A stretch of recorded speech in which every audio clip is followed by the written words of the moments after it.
The second change came in the 1975 when the Securities and Exchange Commission began to use ratings to determine how much capital broker the lenders had to hold. The higher a bond's rating, the less capital the broker, the lender, had to hold against it.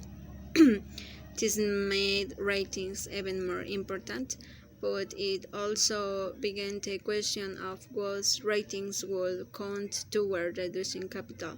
To prevent a proliferation of fly-by-night bonds raters, the SEC declared that Mondays and Fitch were nationally recognized statistical ratings organization, or by the time mortgage-backed securities arrived on the exchange, ratings were ingrained in the very fiber of the capital markets.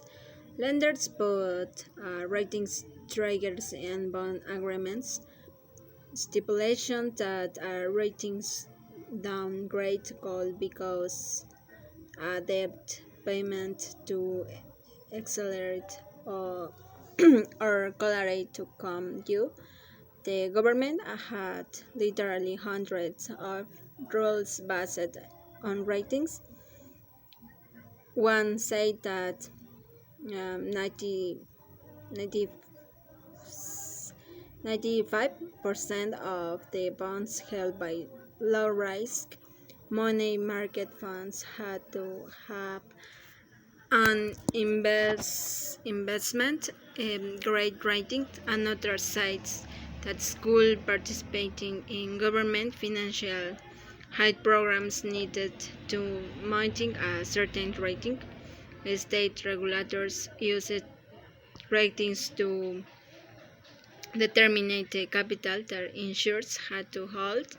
The resulting web of regulation is so thick that a thorough review would occupy hundreds, perhaps thousands of pages. Greg Frank Barnoy, a professor at the University of San Diego School of Law and a longtime critic of the rating agencies, has well intentioned as many of these rules were they overlooked two problems.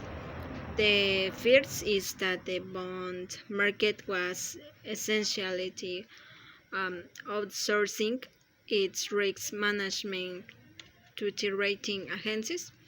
The universal acceptance of the ratings result in almost no independent research by the fund managers who actually bought the bonds. They simply assumed that the rating agency had given a bond a AA or AAA, it's most safe.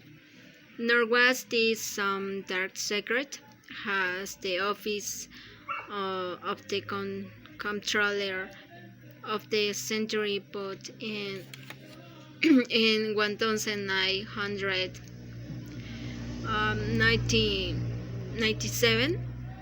Ratings are important because investors generally accept ratings in lieu of conducting a due diligence investigation of the underlying assets.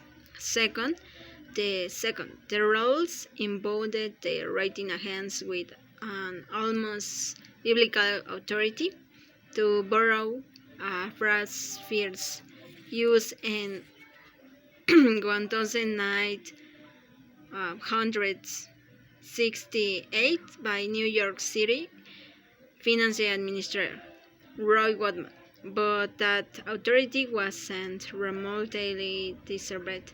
The agency had charged in studies showing that their ratings were accurate a very high percentage of the time, but anyone who dug more deeply could find more instance when they got it wrong. Usually, when something unacceptable happened, the rating agencies had missed the near default in New York City, the bankruptcy of Orange Country, and the Asian of Russian Miltons.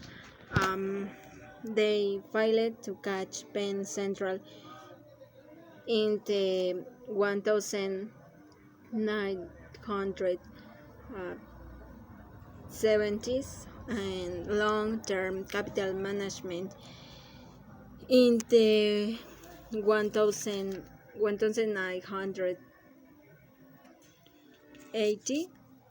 They often downgraded companies just day before bankruptcy, too late to help investors. Nor was this anything new. One study showed that 78% of the municipal bonds rated AA or AAA in 1900 to tonight default during the Great Depression.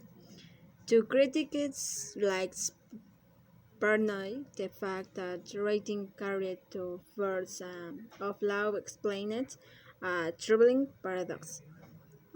Even as proof believed that the agencies made mistake after mistake, their power continued to grow. In retrospect, the surprise is not that the rating agencies will eventually be corrupted by their business model, but that it took so long to happen. For many years, whatever mistakes they made were the result of missing analysis, no sought and out cravings. This was especially true of Moody's, which had a reputation among bond insurers as a hottest. According to a former employee, the Moody's culture, introverted and nerdy, was more akin to academy that Wall Street. Analysts would answer their phones after many rings, if at all. Moody's analysts were standoffish toward the insurers who paid their salaries a little like journalists during the heyday of newspaper when they could thumb their noses and advertise. Credit analysts at Moody's didn't worry about the revenue that might be lost if they refused to give and ensure the rating is showed that was someone else's problem. In the early 1990, Moody's actually refuses to rate a 10 popular structured product on the grounds that a rating might lead investors to expect more than they were likely to get.